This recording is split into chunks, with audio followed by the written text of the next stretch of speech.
La violencia para la sociedad es un grave problema en el mundo y por supuesto nuestro país no se aparta de ello y es considerado como un problema de salud pública. Esta situación o violencia es, por supuesto, más impactante, más trascendente y más dolorosa cuando afecta un grupo de edad como es la adolescencia, cuando se gana más la autonomía y se entra de lleno a la sociedad.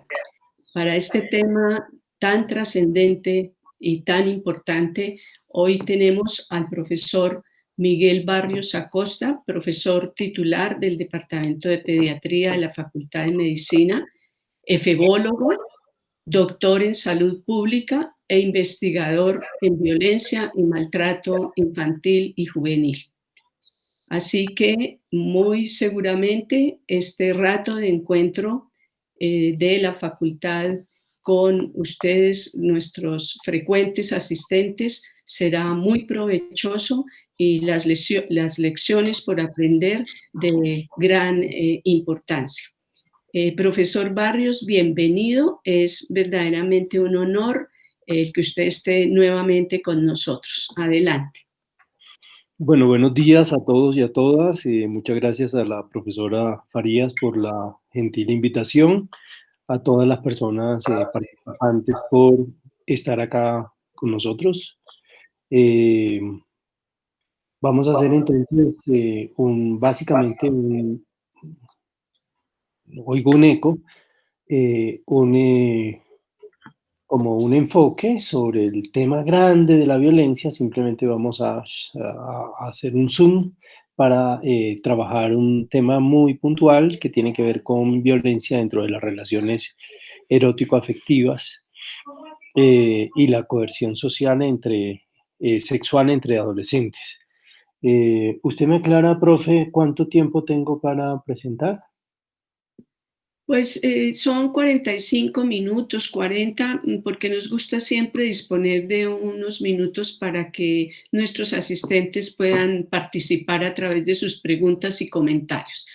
A propósito, a todos les ruego mantener sus micrófonos cerrados e ir formulando sus preguntas a través del chat, por favor. Bueno, muy bien. Hay un etólogo, psicoanalista francés, Boris Cyrulnik, que es uno de los maestros de la resiliencia.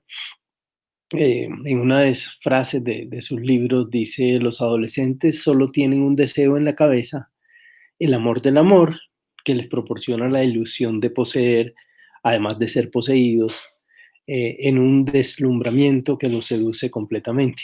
Realmente yo diría que no es solamente a los adolescentes que los embruja el amor. Realmente yo creo que el amor es una fuerza muy grande de la humanidad, de tal manera que verse enredado en los cantos de sirenas del amor realmente es una cosa que nos expone a todos y a todas a un riesgo significativo, particularmente si no estamos eh, como suficientemente preparados para el mismo. De tal forma que, digamos, el erotismo, el amor tiene sus encantos, tiene sus potencialidades, tiene sus fuerzas que nos hacen crecer, pero también tiene sus riesgos. Entonces, hoy vamos a conversar sobre algunas definiciones, la magnitud, unas características y centralmente dentro de la línea de trabajo que lidera la profesora Farías, que es digamos, el papel en particular de los pediatras en el campo de acompañar a los niños y adolescentes para facilitar como su mejor desarrollo. El enfoque central que queremos dar es desde la poricultura. Entonces, la violencia en las relaciones erótico-afectivas en adolescentes, vamos a conversar en primer lugar, eh, hace parte entonces dentro de, como lo habíamos dicho, dentro de las relaciones violentas y comparte todas las características inherentes, digamos, a la violencia. Ya sabemos que la violencia se da en relaciones asimétricas, mediadas por el poder, para conseguir unos fines puntuales, siempre es una dinámica que genera, digamos, humanamente daño. Lo curioso es que no solamente para la persona que produce el daño, recibe el daño, sino también para la persona que la produce por regla general, así como para todas las personas que están inmersas dentro de esta dinámica y que participan como terceros, ya sea como espectadores, ya sea como salvadores de las personas víctimas. Eh, y sin duda, digamos, es un reto grande que tenemos en el país. Otra frase, eh, como para animar la presentación: ninguna persona involucrada en una relación debería sentir que para hacerla viable necesita renunciar a una parte esencial de sí misma. Entonces, las relaciones erótico-afectivas entre adolescentes, una forma de acercamiento de ellas, esto es, algunas de estas definiciones son tomadas de una tesis de doctorado de la doctora Rosemary Garzón, del doctorado en Interfacultades de Salud Pública. Se consigna como las relaciones erótico-afectivas entre adolescentes como interacciones esporádicas, ocasionales o habituales entre dos individuos que ocurren a partir de una atracción erótico-afectiva de tipo hetero, homo o bisexual, en las que se comparten o no intereses sin implicar cohabitación, compromisos económicos ni un proyecto de familia. Esto último es muy importante porque esto define entonces que las relaciones, este tipo de relaciones entre adolescentes realmente excluye ya de por sí la convivencia conjunta, un proyecto económico o de familia. Entonces, y se define como toda acción u omisión que produzca daño psicológico, físico o sexual o económico en el seno de una relación erótico-afectiva cometido por uno o ambos miembros de la familia con el fin de dominar, someter al otro en la interacción o de resistir mediante la defensa de las agresiones.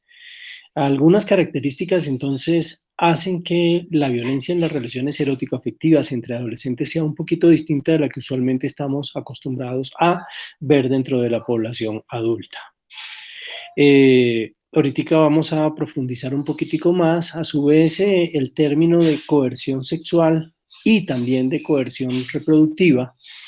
La coerción sexual básicamente es una presión repetida a la pareja para tener sexo, amenazar con terminar la relación si no se tiene sexo, forzar el coito sin el uso de condón o impedir otras formas de contracepción o medidas de protección, intencionalmente exponer a una pareja a una ITS, incluido el VIH-Sida, amenazar si se notifica un resultado positivo para una ITS. Eso es coerción sexual, y la coerción sexual siempre va de la mano con la coerción reproductiva, y esta a su vez siempre va de la mano con la coerción del embarazo. Entonces la coerción reproductiva básicamente hace referencia a todas las dinámicas de violencia en relación con el sabotaje para la contracepción.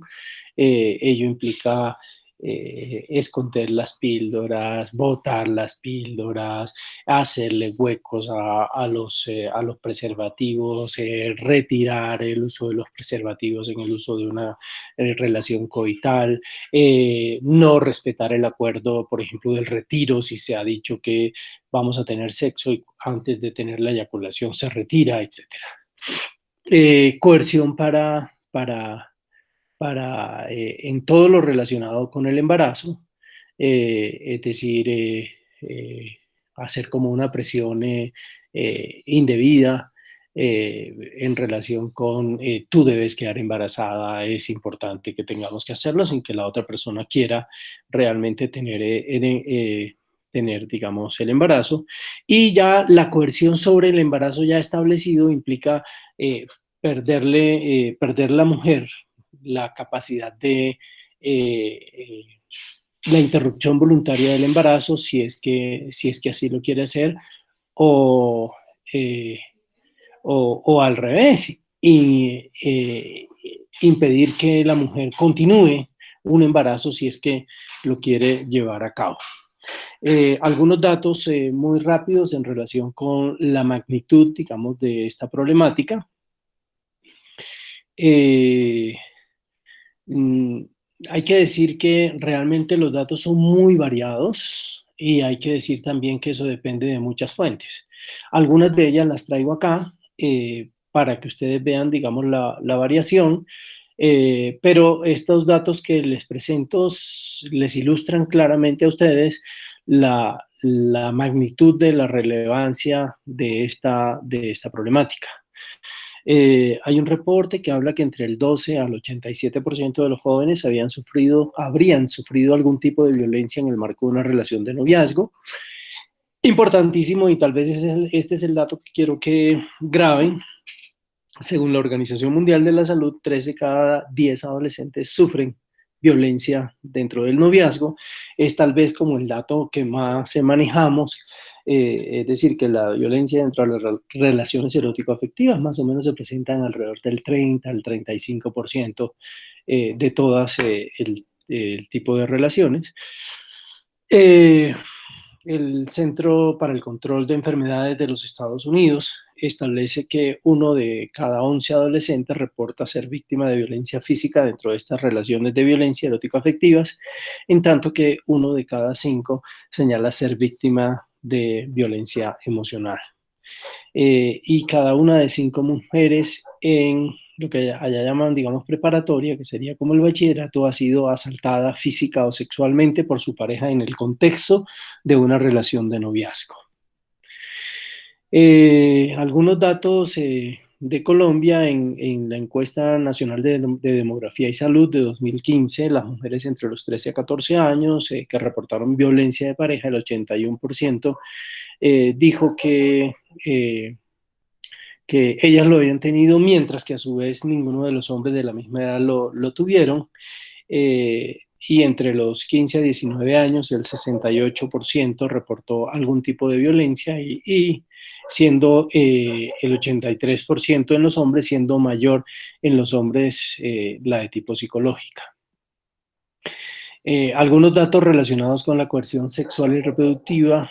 Eh, eh, Esto es del Comité de Opinión de la Sociedad Americana de Ginecología y Obstetricia.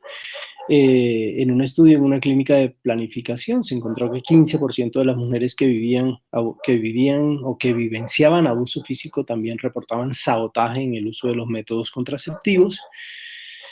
Y entre adolescentes madres que reciben asistencia y que tienen antecedentes de violencia de pareja, el 66% también encontraron datos relacionados con sabotaje al uso de métodos anticonceptivos. Un estudio encontró que mujeres con embarazos no planeados, tienen 4 veces más probabilidades de experimentar violencia en las relaciones de pareja, y que la violencia en las relaciones de pareja es 3 veces más grande en las mujeres que buscan la interrupción voluntaria del embarazo. O sea, básicamente estos datos lo que nos dicen a nosotros es que esto es un problema grandísimo. Pero a su vez, así como es un problema grandísimo, tanto en términos de violencia en las relaciones erótico-afectivas o en coerción sexual o en coerción reproductiva o en la coerción sobre el embarazo, así como es de prevalente, también tenemos que decir que esta situación es particularmente oculta. Es decir, usualmente nosotros en puericultura poco hablamos de las relaciones de violencia dentro de las relaciones de pareja entre adolescentes.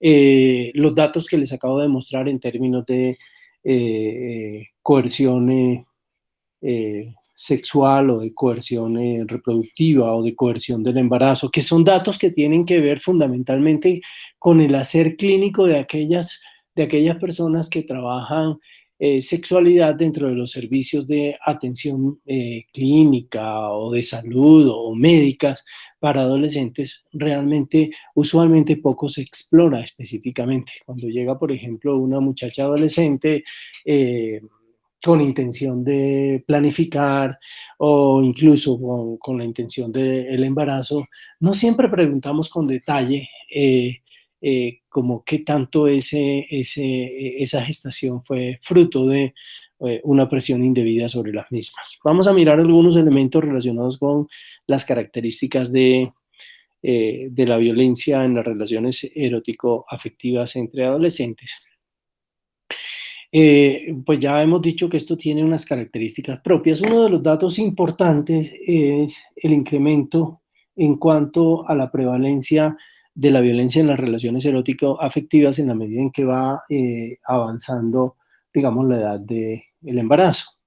Es algo así bien temprano, póngale como a los 13 años, es algo así como el 12% y eso progresivamente se va incrementando. Y eso es bien interesante porque uno se tiene que preguntar, bueno, ¿qué será lo que ocasiona que se va incrementando, digamos, la violencia? Que ya vamos a mirar un tris más de eso.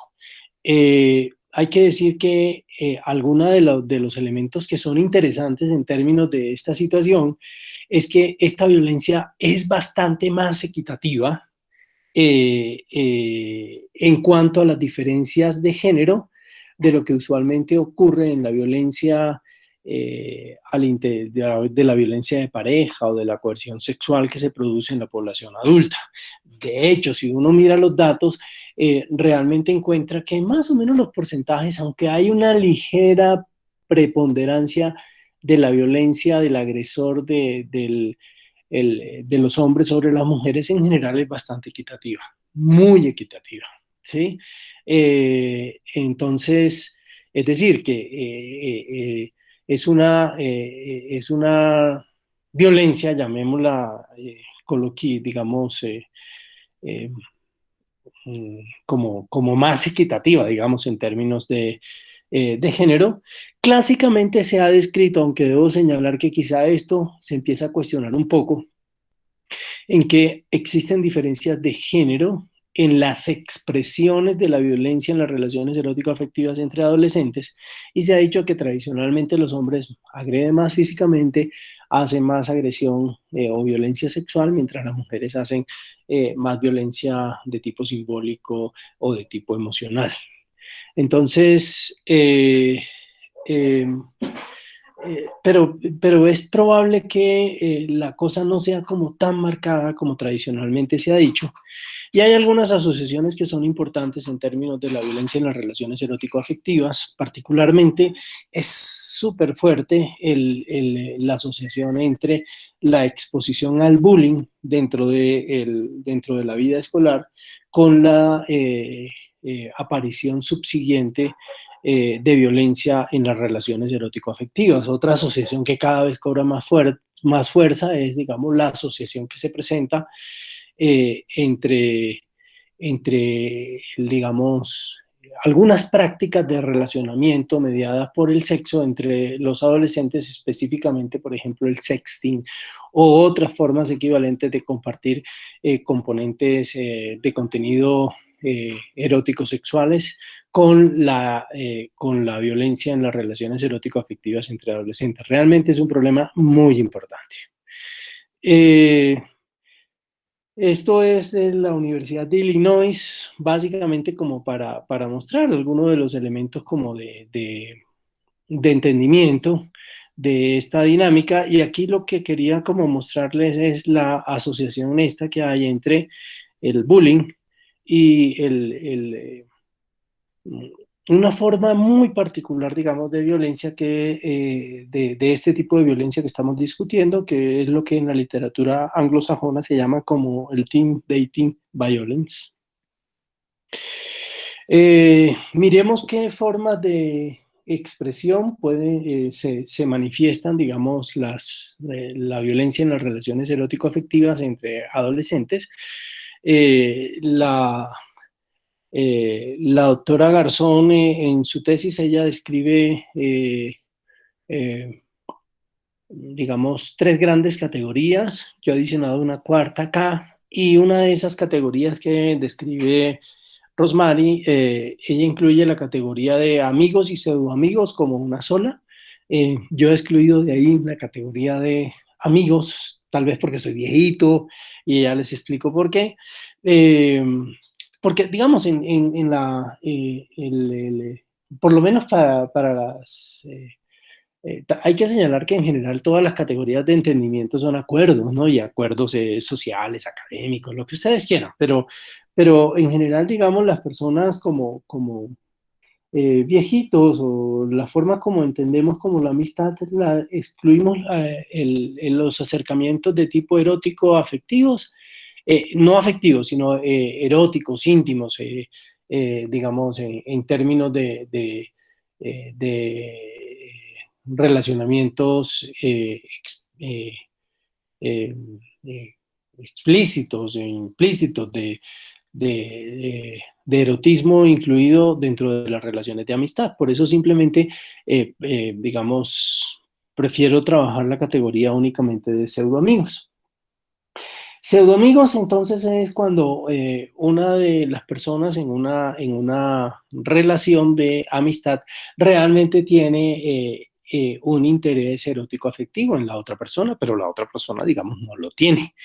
Y seguramente si hay personas jóvenes dentro del auditorio, saben que esta es una relación que ocurre con mucha frecuencia.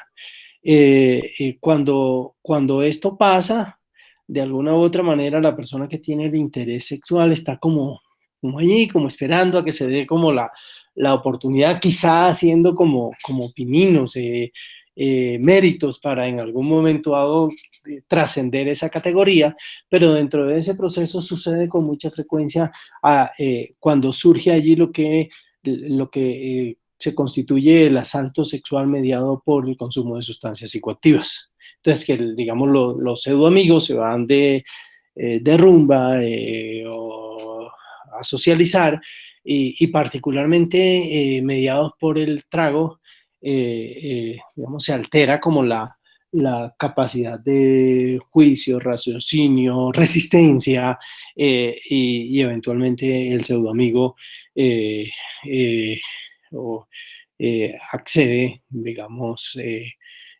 fundamentalmente en una expresión de un asalto sexual a la otra persona. La categoría de, entonces, relaciones casuales o esporádicas es lo que típicamente se incluye dentro de esto que estamos describiendo como el asalto sexual mediado por sustancias psicoactivas. Y hay que señalar nuevamente que de lejos la sustancia que facilita este tipo de asaltos sexuales es el alcohol. No son las benzodiazepinas, no son los barbitúricos, no son otras sustancias, es fundamentalmente el alcohol. Con esto no quiero decir que, digamos, el uso de otras sustancias psicoactivas carezca de relevancia, sino lo que quiero es que señalar que con frecuencia, por el hecho de ser una sustancia psicoactiva legal, y la más amplia y difundida en cuanto a su consumo, no tenemos como el, como el radar suficiente en términos de los riesgos que ocasiona el consumo del alcohol. Aparece entonces la categoría ya súper clásica de los amigobios, que a su vez tiene todas las variabilidades en cuanto a sus distintas formas de, digamos, de manifestación o de expresión. Los amigobios, entonces, son personas, acá lo importante en términos de la categoría de amigobios es que, digamos, aquí no hay un acuerdo en términos de la exclusividad sexual. Digamos que la categoría de amigobios en términos de la categoría de noviazgos, en la categoría de noviazgos, claramente ya hay una formalización, digamos, de la relación. Este es mi novio, y eso establece de una manera eh, eh, implícita por patrones culturales la exclusividad sexual. También los amigobios pues comparten, de hecho tienen varias parejos o parejas, otros amigos, con las mismas categorías. Y en esta entonces, digamos, la tasa de violencia se va incrementando en términos en que se va aumentando la, digamos, los niveles de recurrencia dentro de las relaciones erótico-afectivas entre adolescentes, y de lejos donde hay más violencia son en los noviazgos formales. Y probablemente, digamos, según la exploración hecha por la doctora Garzón, esto está en relación directa con la apropiación de los patrones hegemónicos eh, de violencia mediadas por el género. Eh, entonces, decíamos que hay algunos elementos que son importantes como elementos asociativos en términos de esta problemática. Uno de los más importantes que están condensados en la literatura, digamos, científica, académica al respecto, y que se conoce con muchísima frecuencia, es claramente que sabemos que muchas de las cosas que se aprenden durante el proceso de crianza, de acompañamiento, es la apropiación en términos del modelaje, siguiendo a Bandura, de tal forma que cuando los niños, cuando son niños o cuando ya pues son adolescentes, eh, eh, participan como testigos de violencia en las relaciones de pareja de sus propios progenitores, aprenden un patrón, aprenden una validación de eso, y a su vez tienden a reproducir esos mismos patrones o esas mismas prácticas en sus propias relaciones erótico-afectivas. Entonces, por eso, por ejemplo, uno de los elementos que desde el punto de vista de puericultura se debe trabajar también como una forma de disminuir los ciclos de reproducción de la violencia está en esto. Eh, pero hay que señalar que cualquier adolescente está en riesgo de ser víctima de violencia en sus relaciones de pareja. No solamente aquellos que han tenido, digamos, algo así como esa vivencia previa en sus propios hogares. Hay adolescentes que provienen de familias completamente amorosas, etcétera, y terminan siendo víctimas de esto. Y algunas características propias de los adolescentes eh, eh, los hace, digamos, susceptible, así como cualquier persona, no solamente son los adolescentes. Tristemente, como la violencia en las relaciones de pareja son muy frecuentes en cualquier etapa del curso de la vida.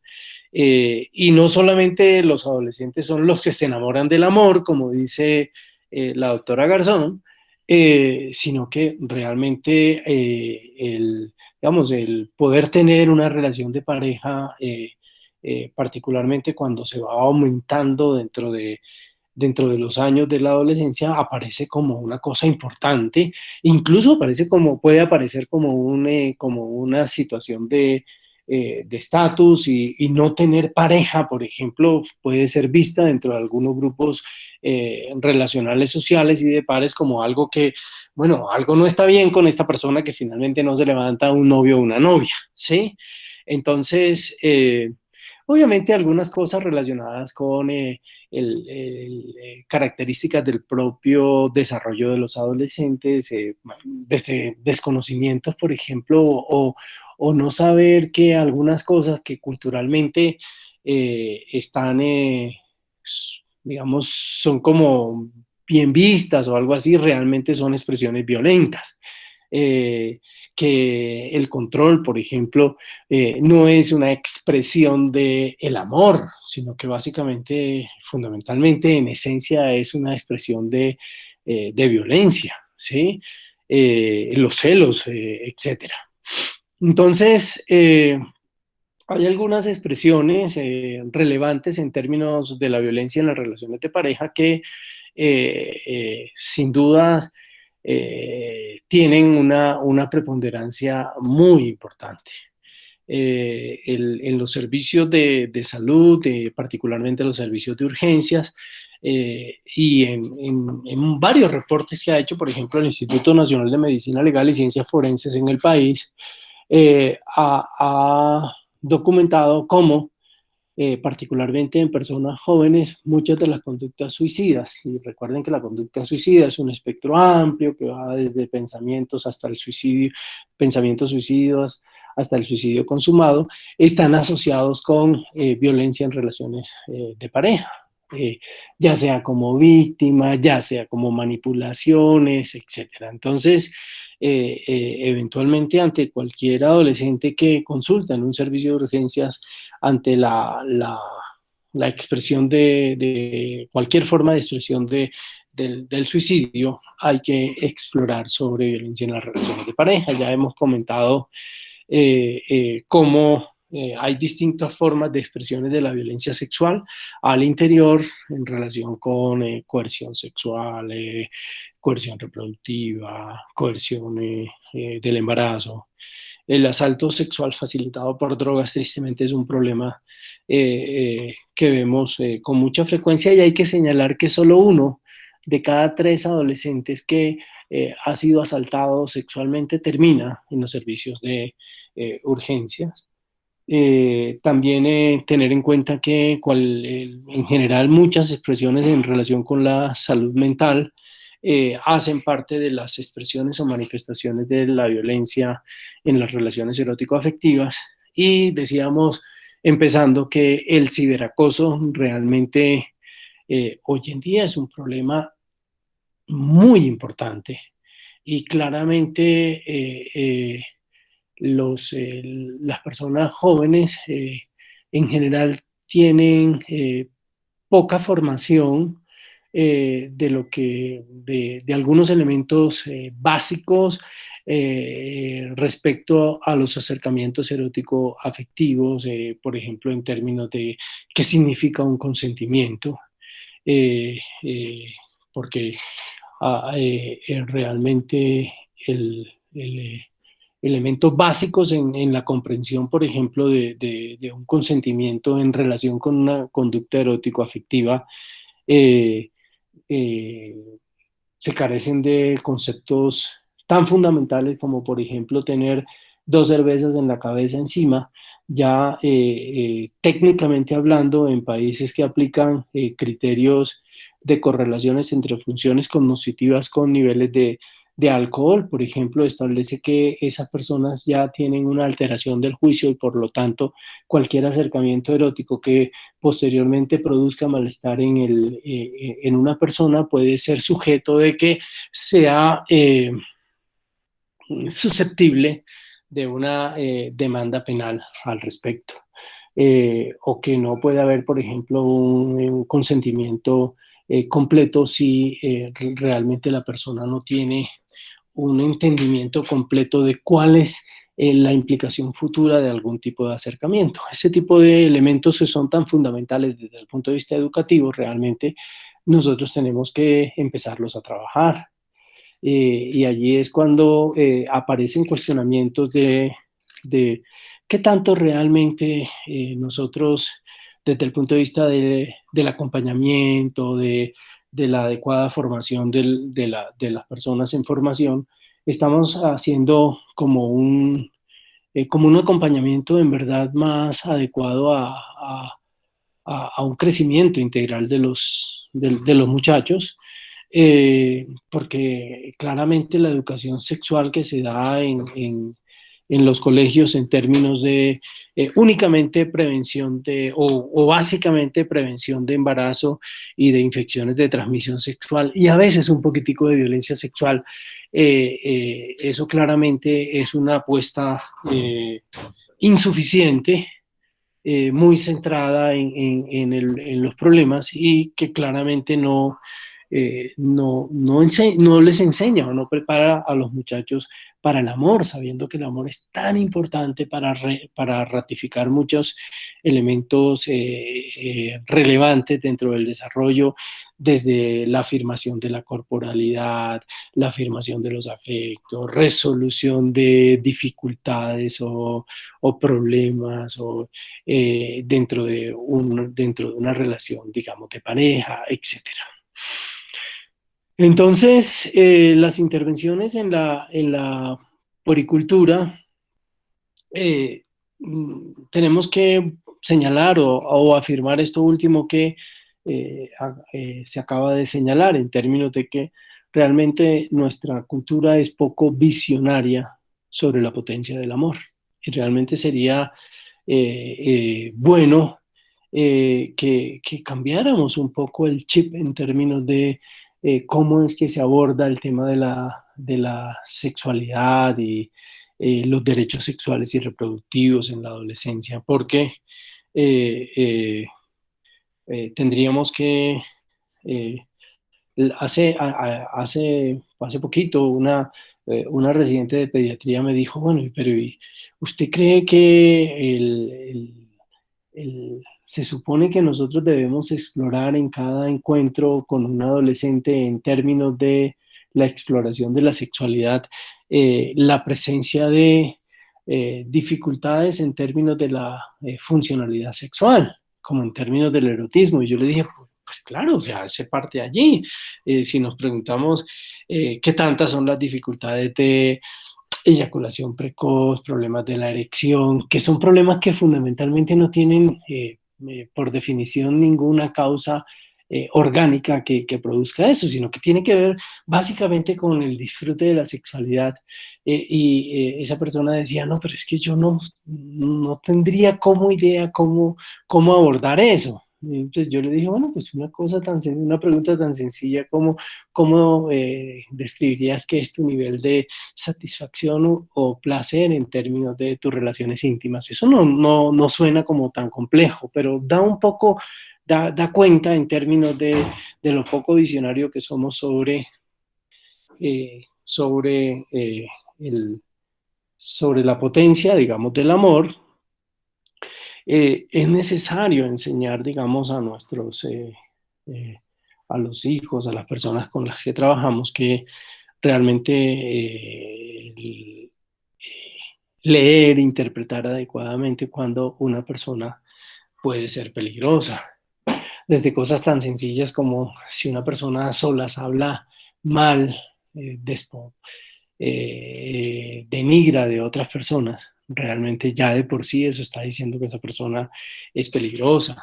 Que el llamar varias veces al día, en ponerse bravo o brava, si yo no le doy como cuentas de cada uno de los actos que estoy haciendo. Eh,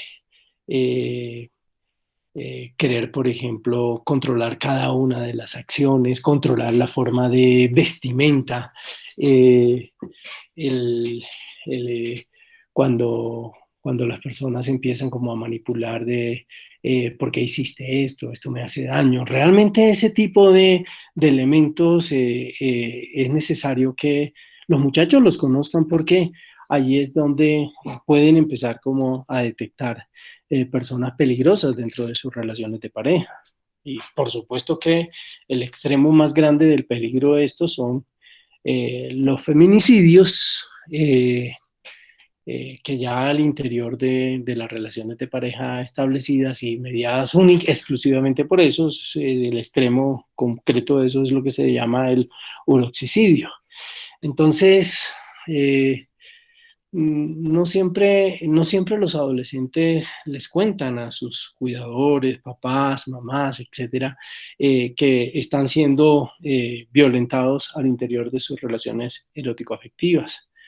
Por muchas razones, por eso es importante, pero quizá la más frecuente es que uno lo ve en la práctica común y corriente, desde talleres a práctica clínica, que uno le pregunta, por ejemplo, a una mamá, a un papá, que si el muchachito o la muchachita de 14, 15 años tiene novio, dice, no, doctor, pero ¿cómo dice eso? Él todavía no está en edad para eso. ahorita lo que él tiene es que estudiar. O sea, entienden el amor de una manera, si eso se pasa, y digamos, si hay, hay un rechazo, ¿qué probabilidades tiene un cuidador de proteger a quien tiene la responsabilidad de proteger? Entonces, obviamente hay mayores posibilidades de monitorear, de apoyar, etcétera, si las personas están al tanto, que hay que tener en cuenta que cuando aparecen violencias en relaciones de pareja pueden aparecer eh, eh, comportamientos, por ejemplo, de aislamiento, retraimiento de sus redes de amigos comunes y corrientes, aparición de golpes o moretones, cambios en algunos patrones del sueño, de la alimentación, formas de angustia. Todas esas son cosas que en particular los papás tendrían que estar alerta y particularmente cuando empieza, digamos, una relación de pareja.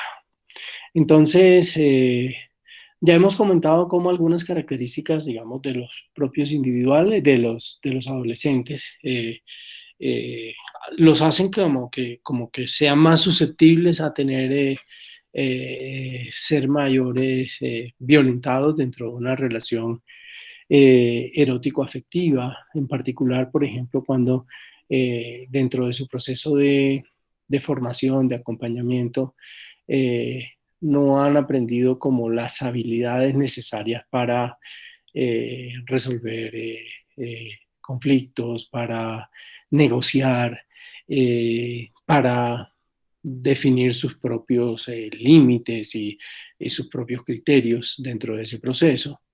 Eh, Algunas veces, digamos, las necesidades propias, en particular de un adolescente, eh, por ejemplo, la necesidad de salir, de socializar. Si una familia es, digamos, muy proclive a que esta es la pareja ideal para mi hijo, para mi hija, de pronto la misma familia hace presión y él o la adolescente no se sienta como con suficientes capacidades o criterios para poner límite o comentar a sus familiares sobre dinámicas violentas. Entonces, yo creo que aquí paro para que dejemos unos minutos para que conversamos. Entonces, yo voy a cerrar la presentación eh, para, eh, para pasar entonces a conversar, a discutir con ustedes. Aquí voy a parar. Muchas gracias, profesor Barrios, por su excelente presentación. Quisiera pedirle a los asistentes entonces formular sus preguntas o si alguien quiere participar más activamente a través del micrófono, por favor, puede hacerlo. Adelante.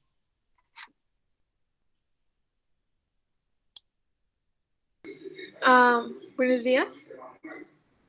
Buenos días. No sé si me escuchan, ¿me escuchan? Está perfecto. Ok, vale. Mi pregunta sería también como que, qué clase de ayuda se puede brindar también digamos, a la persona que ejerce, por ejemplo, la violencia. Porque muchas veces, como mencionaba el profesor, se trata de una cuestión también incluso de su formación en la familia, de su visión social y de la forma en la que, digamos, la sociedad también inclina a las personas. Entonces, sí, básicamente sería eso. Tanto por parte de los padres como por parte de, digamos, los profesionales de la salud que se pueden encargar de esta temática. Ok,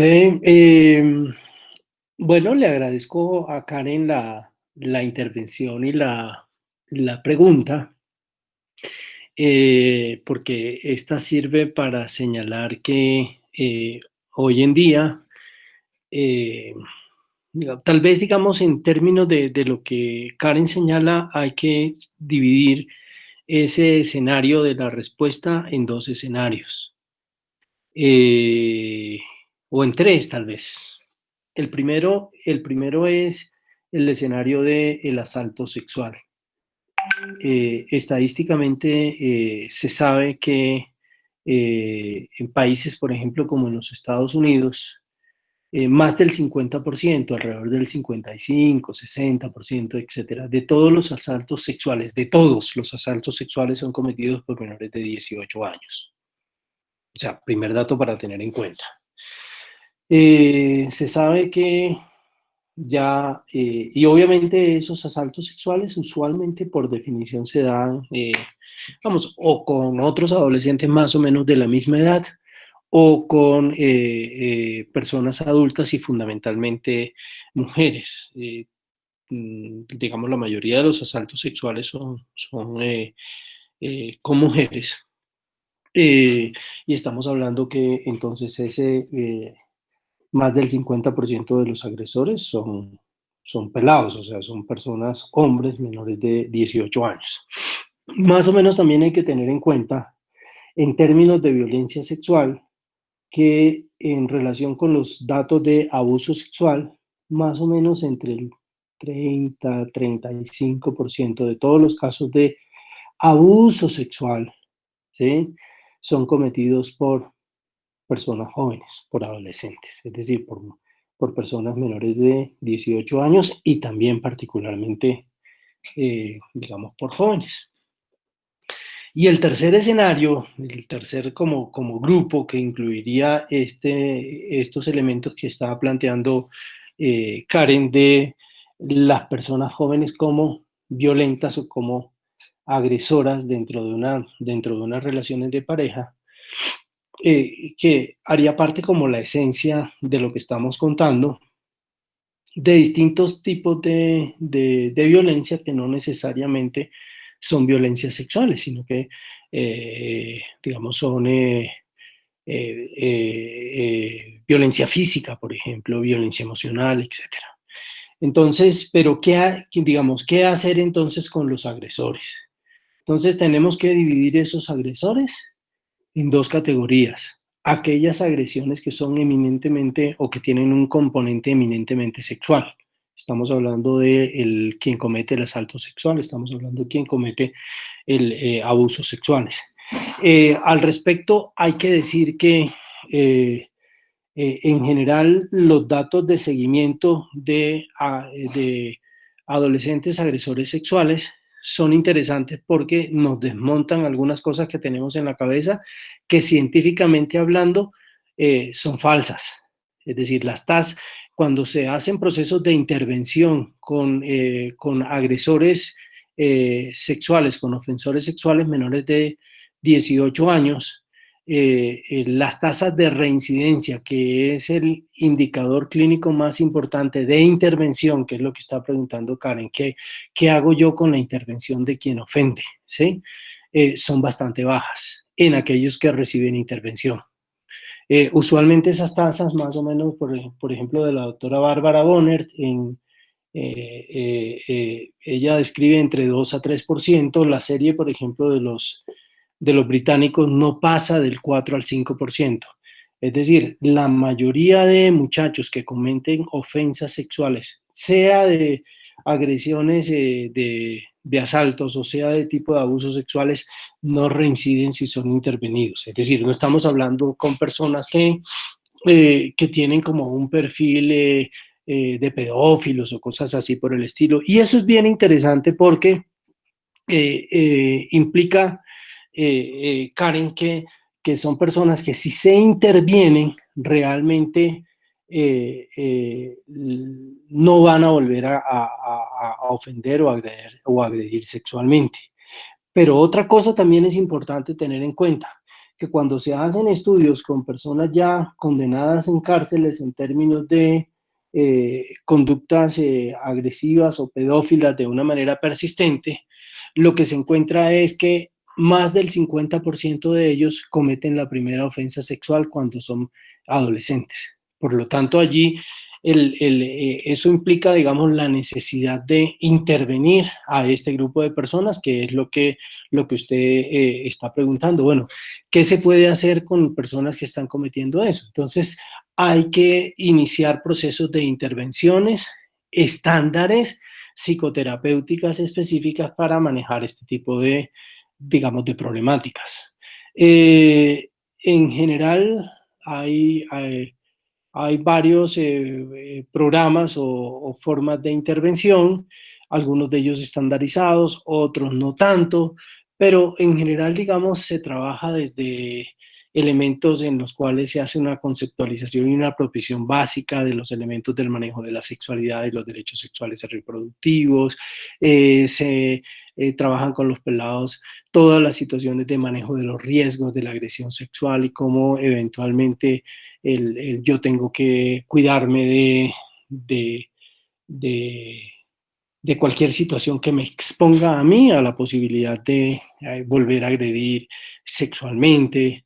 Se trabajan dinámicas familiares en términos de controles y de mitos, de controles y de riesgos relacionados con ello. Es decir, hay muchas cosas que se pueden hacer y yo espero que con esta respuesta que se fue como larga, haber respondido algo de lo que se planteaba.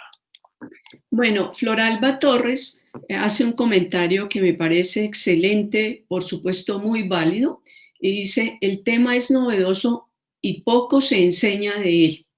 Y le pregunta al profesor Barrios, ¿qué opina de la cárcel perpetua para violadores? Eh, el, el, eh, Claramente hay algunos datos que le ha permitido sostener a la academia eh, que, eh, que la cárcel perpetua para violadores es una medida jurídicamente hablando eh, completamente inadecuada. Entonces, por muchas razones. Lo primero es porque ya se sabe ampliamente en documentaciones hechas por gente que ha hecho este tipo de estudios que los incrementos de la pena no digamos, no disuadir, no disuad, ¿cómo se dirá esa palabra? O sea, No, no sirve para disuadir, digamos, a las personas agresores. Realmente la principal medida de disuasión es que tengamos una justicia que sea efectiva, ¿sí? Y para que eso significa, en otras palabras, que no haya impunidad respecto a los delitos sexuales. Hay estudios que se han hecho y que han documentado claramente que las tasas de impunidad en el país de los delitos sexuales y particularmente de los delitos sexuales contra los niños han sido eh, ampliamente ineficientes. Históricamente se han manejado porcentajes que de aquellas personas adultas que cometen delitos contra los niños, solamente entre el 2-3% históricamente terminan privados de la libertad. Es decir, tendríamos unas tasas de impunidad que más o menos rondan alrededor del 97-98%. En un reporte que leí en este año en relación con la Fiscalía, ellos dicen que las tasas de impunidad se han mejorado significativamente y están hablando que esa impunidad, digamos, bajó al 92-93%. Que de ser cierto uno diría, bueno, sí hubo una mejora de 6 a 7 puntos porcentuales, pero si uno mira los datos ya con lupa en términos de lo que están diciendo, a mí por lo menos me generó mucha duda en términos de qué tan cierto sea que en verdad estamos disminuyendo las tasas de impunidad, porque claramente lo que ocurre es que este tipo de delito, bueno, sabemos que la mayoría de las veces simplemente no llega, por ejemplo, a los sistemas de justicia, cuando llega a los sistemas de justicia no se investigan. Si se investigan, las dinámicas digamos, de acercamiento implican que los funcionarios, por ejemplo, de justicia, y estamos hablando de gente que trabaja en comisarías, de los investigadores judiciales, etcétera, desconocen aspectos básicos para acercarse a esta problemática desde el punto de vista penal. Por ejemplo, desconocen que una retractación de un niño en términos de una develación, en principio lo que significa es que el niño reafirma mediante la retractación lo que dijo inicialmente. Este tipo de cosas que son como tan básicas se desconocen. Entonces, miren, judicialmente no sirve, no disuade a las personas. Los jueces, cuando van a dictar una medida de cadena perpetua, les da como más temor de hacer una pena más grande, es decir, necesita tener más elementos probatorios, y hay que señalar que el elemento probatorio de las agresiones sexuales son fundamentalmente los testimonios de las víctimas. Y un problema grande que tenemos en términos de los testimonios de los niños es que no se les creen. Entre muchas otras razones, realmente yo coincido al 100% con lo que varios académicos han sostenido de varias escuelas de jurisprudencia, en el cual realmente la cadena perpetua es y fue un populismo judicial. Bueno, doctor Barrios, vamos a tener 2 preguntas más para responder en menos de 1 minuto. Juan Esteban Paneso dice, en el caso de diferentes tipos de violencia de pareja en adolescentes, ¿qué ruta debemos tomar con los acudientes del agresor? Ok, entonces, en general cuando, un minuto. En general, cuando hay un adolescente que comete, digamos, cualquier agresión, y recuerden que este tipo de agresiones se pueden constituir digamos, en delitos penales, la persona, por definición, menor de 18 años, entraría como un sujeto del sistema de responsabilidad penal juvenil.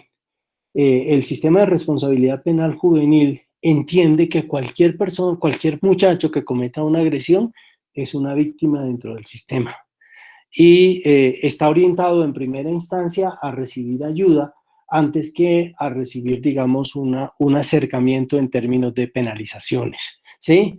Entonces la ruta concreta es, entra al sistema de protección, se activa un proceso de restitución de derechos de ese adolescente que comete la agresión, y esa ruta debe canalizar para que el muchacho sea apoyado específicamente para corregir elementos, y que, como dije previamente, son elementos que se pueden corregir desde el punto de vista de la intervención, porque la mayoría de ellos, si se hacen unos ajustes, realmente no estamos hablando de personas que podríamos considerar como sociópatas. Espero haber respondido en el tiempo.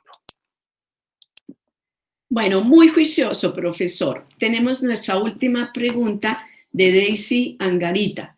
Me gustaría saber cómo se realiza el abordaje en la consulta externa en las diferentes etapas de la adolescencia, cómo guiar el interrogatorio para lograr su confianza.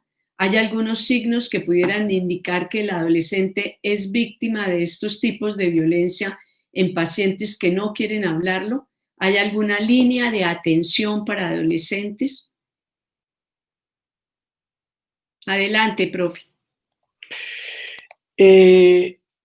Respecto, digamos, al abordaje clínico, miren, yo creo que hay 2 elementos que son fundamentales dentro del abordaje clínico. La primera es que ustedes cuando empiecen un trabajo con un adolescente, casi que es el case inicial y tienen que hacerlo cuando arrancan, estando el familiar, el cuidador allí, es establecer lo que se llama el principio de confidencialidad.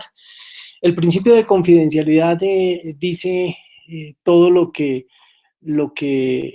uno puede oír del adolescente manifestando dentro del mismo, digamos, las excepciones. Obviamente este es un tema complejo porque dentro de las excepciones está todo lo que viola la ley y eventualmente algunas formas de expresión de violencia en relaciones de pareja se pueden constituir en un delito. Por ejemplo, si una muchacha o un muchacho fue asaltado dentro de su relación de pareja, eso es un delito y eventualmente eso no está incluido dentro del principio de la confidencialidad. Es una cosa que por ley yo tengo que romper para, entre otras cosas, romper todo el ciclo de violencia, etcétera, etcétera. Pero el principio de confidencialidad es muy importante porque le puede permitir a usted acercarse a dinámicas violentas si usted le garantiza que usted no va a conversar con el papá en términos de que el novio, la novia, el amigovio, lo que sea, está teniendo unas conductas, digamos, coercitivas que no necesariamente se constituyen en un delito. Eso puede facilitar que la persona le cuente. El segundo elemento central, fundamental desde el punto de vista clínico, es que se establezca un adecuado proceso, digamos, de empatía, de entendimiento. Y a veces ese proceso y esa empatía surge desde cosas tan sencillas como señalar que algunas situaciones son frecuentes. Porque con frecuencia los pelados entienden que esto solamente me está pasando a mí y no alcanzan como a entender que esta es una problemática que realmente permea a muchísimas personas y cuando una situación se hace como de esa manera, pues se facilita que se pueda establecer como las posibilidades de conversar. La otra cosa era cómo se le ayuda a los familiares. ¿Hay alguna línea de atención para los adolescentes? Hay unas líneas, digamos, la Secretaría de Integración Social tiene una línea de acompañamiento a las violencias de género. Está la línea de de la, del Instituto Colombiano de Bienestar Familiar. Está la página Te Cuido del Instituto Colombiano de Bienestar Familiar, desde donde se le pueden canalizar este tipo de apoyos. Bueno, así hemos llegado al final. Profesor Barrios, muchísimas gracias por su tiempo, por su conferencia con todos los elementos para calificarla de excelente. Fue grata, agradable y muy enriquecedora. Mil gracias, profesor, a todos nuestros asistentes. De nuevo, nuestro reconocimiento y gratitud por venir a compartir nuestro espacio. Un feliz día para todos. Muchísimas gracias.